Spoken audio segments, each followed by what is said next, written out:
I would try to keep it brief. No, you don't need to. We have half an hour, so. No, we don't have half an hour. You should be able to see my screen. I think, yeah, sharing working. Okay, good. So it's mainly for the benefit of the people who were not able to attend 2 weeks ago. First of all, thank you very much for everyone who put their vote and their faith in me for the future chair, not the new chair, the next chair. We still have the overlap period for a while. And thank you to everyone for the congratulations. Even the reply all congratulations might have annoyed a few people on the list. I hope not annoyed too much. So yes, a brief kind of recap of what I presented 2 weeks ago about who I am, what I've done, and a few kind of beginnings of the thoughts of where we want phase 2 ERGA development to go. So obviously commitment to ERGA is something important to show in the leadership role. And as I kind of outlined in the application, clearly I've been a member since the very beginning. I stepped up to be a country representative as well, and then had to step down when I was asked to become vice chair. I've really tried to support the work of all of the committees where possible, of course, with all the other work going on, in order to keep a broad kind of view of all the activities, but mainly helping the committees that needed the most assistance. I also have kind of the practical experience of being involved in the pilots, because I think when you're involved in each of those steps, then you have an understanding of where people have questions and frustrations that we can then try to address at the leadership level. Then, you know, for those who are less familiar with what's happening in biodiversity genomics Europe, yes, the project is 1 year old, but actually we started working on the project proposal way back in, you know, the beginnings of 2021, and really trying to provide the coordination necessary there to deliver on the project. And I mean, here just one example of representing ERGA in different initiatives, and here the French Atlas C initiative for marine genome. Then you may remember that I was kind of on the leadership side working on the setup of and implementation of the conduct compliance procedures, which obviously also rely heavily on the code of conduct, which I worked a lot on with Anne McCartney, continuing the work of the BGE project, and in particular with Claudio and Camilla working on work package 3, which is really providing the support that ERGA committees need to get up and running and turn ideas into actions, basically. More recently, I've kind of focused on the how to become an ERGA affiliated genome. So this is really starting to build all of the tools and resources needed for these satellite genomes to benefit from what we're developing here in ERGA, which is this kind of center of excellence or center of competence of best practices. And essentially, throughout the first chair's term, if you like, actively trying to support all ERGA members to advance our community goals and mission. Perhaps less familiar to some of you is more on my research work rather than my coordination work, where I have, since my PhD, focused on arthropod evolutionary genomics, starting out with, in fact, comparative genomics of 2 mosquitoes. So, you know, back when comparative genomics was very easy, n equals 2. But yes, a long history of being involved in genome data production and downstream analysis. That was really the focus of my research to date. But I think kind of one of the reasons why I've ended up where I am today is because throughout my time as a PhD and then postdoc and then early group leader, I've always been actively involved in the kind of community aspects of the research kind of sphere. At the early days through the I5K, so the 5,000 arthropod genomes initiative, still active as much as I can be in that these days. And more recently through the Elixir biodiversity community, because my affiliation here at the Swiss Institute of Bioinformatics means I'm the Swiss node of Elixir, and therefore kind of connected to the other European nodes of Elixir. And here trying to form a data management focused working group, if you like, on biodiversity data that is a network across Europe. But also kind of serving the interests of the Earth Biogenome Project, and then locally here supporting the growth and development of the Swiss national node of ERGA. More on the kind of research side of things, perhaps people may know me because of my involvement in two kind of key resources, which is AutoDB, a catalog of orthologs, which I was developing since more than 10 years in my old group, and also the benchmarking universal single copy of orthologs. So just involved in the setup and distribution of that, and the community engagement and feedback to deliver the tools that we are all using now every day for assessing genome assembly completeness. I kind of continued a little bit on the tools and resources aspect, with the examples being the arthropod assembly assessment catalog. So this is really being able to see where and when new genomes are being produced, and their quality metrics, so that we can, in the world of comparative genomics, have easy access to be able to select just the best representative data for our downstream analyses. As well as visualization tools such as our GoFigure tool, which is producing summary visualizations of gene ontology enrichment data. So just a very light touch of some of the things that I've been involved in over the years. And this comes from starting off actually in an undergrad in biochemistry before moving into bioinformatics. Then, as I said, doing my comparative genomics against 2 mosquitoes. Then moving into the comparative genomics with more species in arthropod comparative genomics and AutoDB, before returning to the focus on mosquito genomics and biology with my Marie Curie fellowship to go to MIT for 2 years, before returning to Geneva, and then starting my group here in Lausanne in 2017. And then most recently, at the beginning of this month, I switched from the university to the Swiss Institute of Bioinformatics as a new director of a new internal group, which is called, at least for the moment, the Environmental Bioinformatics Group. And I think it's kind of important for me to kind of explain what this means and where it is, because it's outside of the normal university system. But essentially, the SIB has recognized that for a long time, we've been a leader in organizing, managing, securing, and connecting human health data, basically human health and disease data.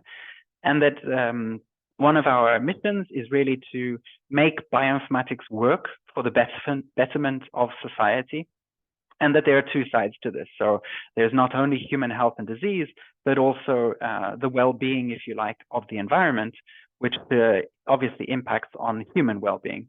And so this is really a vision of the SIB, and I have been kind of taken on to grow this vision, and with the full support from the SIB direction of my continued involvement and leadership of the ERGA community. And I'm happy to discuss more about that with any of you who want to hear more, perhaps in future meetings of ERGA members. So thinking ahead now, in terms of what we would like to see for phase 2, I put it into 2 boxes, one on the organizational side of things, and then the other on the more like scientific and research side of things. So as Camilla explained at the beginning of this meeting, we have a nice new opportunity with an expanded executive board to be able to share a bit the workload. And let's say to begin to develop some of the important topics that have come time and time and again in the first phase, but for which we simply didn't have the capacity to work on. So through spreading the workload and being able to form working groups to tackle specific actions, I'm hoping that we'll be able to address more of the needs of the community also in a more timely way, if you like. But essentially, the organizational role of the executive board through the council, advice from the ERGA council, remains the same, which is basically supporting the work happening within each country. So developing these ERGA national nodes, as we described in the governance document, but also supporting the work of the committees. So we know that in the last year, since the BGE project started, we have several positions of coordinators within the BGE project itself, but the way we designed the project was really with supporting the work of the committees in mind, so that we have hands-on support to turn the committee ideas into actions that are supporting the whole community. And something to think about as we are launching phase 2 is, with this extra capacity, how we can continuously think of new ways to recognize and acknowledge the efforts of each and every single member in their activities in the committees or in the pilots or in other actions across ERGA bodies and working groups. Then the third kind of category that we're sort of designed to support and develop is the connections with the biogenome projects. So again, as Camilla pointed out, with the partnerships officer, we'll have kind of more of a dedicated role, if you like, to really focus on what are the needs of small, medium, and large biogenome initiatives, or even biogenome initiatives that are still emerging, and what support can ERGA give them to help them reach that beginning stage, that first funding stage, even if it's starting off pretty small. So supporting the committees, supporting the countries, and supporting the biogenome projects through this expanded executive board. And basically continuing to develop the strengths of this distributed approach to generating reference genomes of European biodiversity. So from the organization to the science, I think the work that is being done inside BGE is really helping to harmonize and standardize and share best practices, which are then going to contribute to better science across the whole ERGA network. Now, if you're not deeply connected in the BGE project, you might be wondering why it's taking so long. It's a complicated project with lots of moving parts. We're getting there, and we're trying as best as we can to make sure that everything is done properly rather than in a rush, so that the resources and tools that we develop are actually useful for the entire community. In the kind of mid to longer term future, I think one of our kind of science advocacy roles is to continue to promote the use of genomics data in biodiversity applications. And so this is where, again, the partnerships officer will hopefully be playing an important role. As Camilla introduced at the beginning, within ERGA, we're very much focused on procedures, resources, etc., to ensure coordination of production of reference genomes across Europe. But we need to increasingly look beyond that production workflow towards what's going to be happening downstream with the produced data. So this is really connecting with other projects that are much more application driven, but also thinking about kind of European or national agencies and other research infrastructures, and basically communicating to them what they can use the reference genomes for and how they can incorporate them into well, policy decision making, etc., at local, regional, national, or even European levels. Through BGE, again, we're continuing to extend what we call this operational capacity. And I think from the limited number of sequencing centers that are directly involved in BGE at the moment, the aim is to grow this in whatever the future of the funded project might look like. But really giving sequencing centers, but other research institutions, access to what is being developed inside the project, so that all production can be much more efficient, and there's a good coordination of efforts across all of us involved in biodiversity genomics. Kind of mirroring what I was saying about engagement with application stakeholders is also to think about kind of our obligation to our, well, the taxpayers that fund public research, if you like, and infrastructures, and communicating what it is that we're trying to achieve in a way that is understandable beyond our ordinary research circles. And I think with the Citizen Science Committee, we're already making great steps in that direction, but it's an important part of what it is that we're trying to achieve. Because if we're going to really reach, let's say, all of European biodiversity, then we're going to need to work with a really diverse range of different partners with different expertise. And so the science part is still kind of focused on the production and operational capacity side of things, but bearing in mind why we're doing this. So thinking about the downstream applications and thinking about bringing citizens along with us in what it is that we're trying to achieve. So now briefly to kind of switch the tack maybe and think more generally what we may think of and wish to develop in phase 2 of what are ERGA's roles in the kind of sphere of biodiversity genomics. And here, most of you, this is very, very familiar, but just to kind of make it clear of the 3 levels or hierarchies, if you like, that we are normally thinking about when we were considering biodiversity research. We're thinking at the one level of genetic diversity within a species, so at population level. But then we're also thinking about species diversity in a given community. And finally, at the much broader level of whole ecosystems. And clearly, you know, the sustainability of these interdependent and interacting species is what it is that we're trying to study and understand, so that we can protect and restore the ecosystem services that are provided to sustain humanity.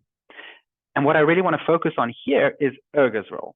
So we're not here to solve all of this, right? We are part of the solution, and we need to explain what our role is as this part of the broader solution. And here, I think it's quite clear that our focus is on efficient data production that is providing the means to support downstream research applications. So really focusing on high quality data production that facilitates downstream biodiversity research. And here, again, maybe just to put it into cartoon speak, if you like, clearly the charismatic megafauna are usually the species that grab all the big headlines. So we have the orangutan, the polar bear, and the tiger, and apologies for the lack of European species here, but these are, you know, pretty charismatic, where you can actually find the graph and the data. And that's the point I really want to make, is that for each of these species, okay, orangutan is not looking good, but the others, the graphs are looking good. It's really demonstrating that having good data about each of the species and in the future communities and ecosystems is what is really, really essential for understanding the dynamic changes that are happening, and then to be able to implement policies or actions to try to reverse dangerous trends. And here, I think all of us in this community are well aware of the importance that genetic and genomic data have this important contribution to make towards collecting good data in order to understand the changes that are happening around us. Now, for these kind of big charismatic megafauna, data have been collected for many years, and we can see how effective it is once you understand what's going on.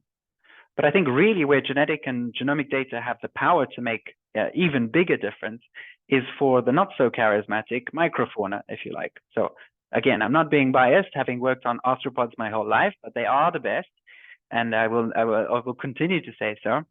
But I think it's studies like this where you know, we're trying to measure what's going on over time, over the seasons, in different taxonomic groups, to be able to quantify the changes in a way that we can then demonstrate to policymakers, to politicians, to the general public, that we have a serious issue on our hands. And the genetic and genomic data are really important tools for being able to track these changes in space and time. And there's a nice, lovely quote from Ed Wilson about that if the insects disappeared, then of course we'd all be gone. Whereas if the polar bear disappears, it's not going to create a huge cataclysmic end for all of us. So I think this is kind of easy to understand, where the megafauna, we can set up camera traps, etc. And genomic data is useful once we want to understand the genetics within a population, and we possibly can do because we're talking about a handful of species. But once we start to move towards the ecosystem level, we really need to use the genetic and genomic tools available to us in order to get the deepest, clearest, most accurate picture of the changes that are happening around us. And so at these three different levels, there has been this historical focus on species diversity, of course, because of being able to use observation or occurrence data. And again, focusing on these keystone or priority species with most available data. But really, the genomics is what's bringing these new opportunities, both at the yellow level, so the genetic diversity, being able to assess the genetic health of any given population, but also at the ecosystem level diversity, really being able to understand dynamic change over time. So how biodiversity is functioning and interacting according to different species distributions and their interdependencies. And this is really about three main axes, I would say. The first being kind of what we're trying to achieve in the early phases, which is building up our reference catalogs. That is to define the diversity of life on Earth. In our case, using reference genomes as the most complete picture of the genetic snapshots or representative of a given species. When these catalogs become more complete, then they become more useful for the next main axis of research, that is the monitoring of species. So tracking and tracing in time and space. But good monitoring really requires good and complete catalogs. So that's really the starting point of improving what we're able to achieve with the new genomics data. The third research axis, if you like, is then exploring these data.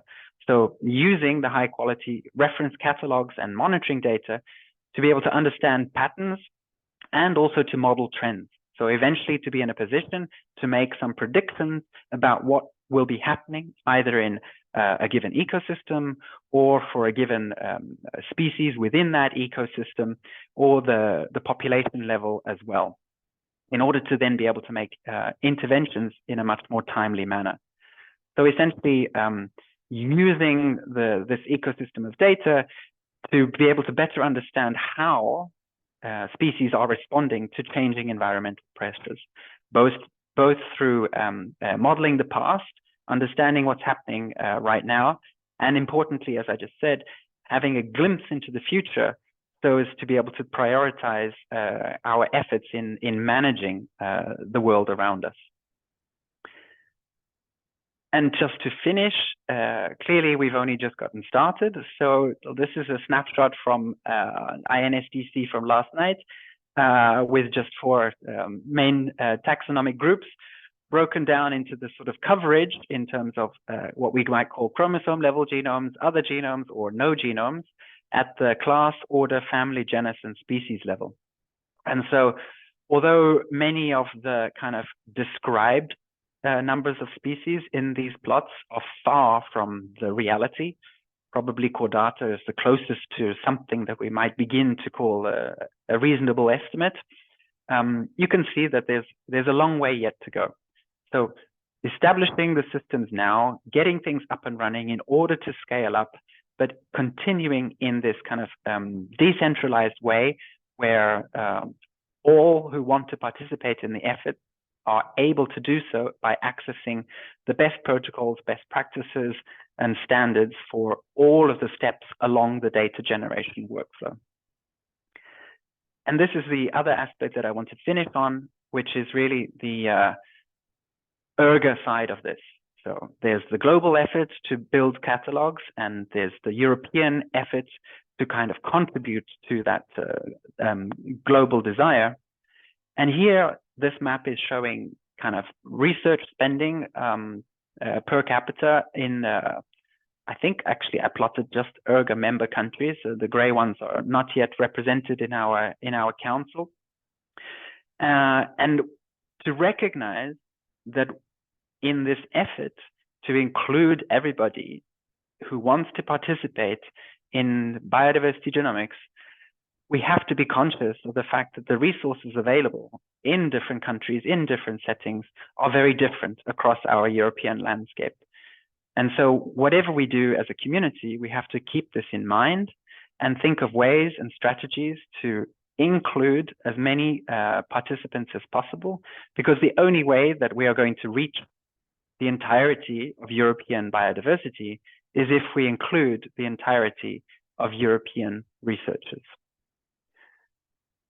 And with that, I just thank finally one more time the current chairs, if you like, Claudio and Camilla, for the excellent last 2.5 years. And I'm sure that going through to phase 2, the new executive board will still be relying on both of you for some advice and some hints and some tips and some memories of how did we do it last time, etc., etc. So we hope to still have you within reach as we start the phase 2. Thank you very much. Thank you very much, Rob.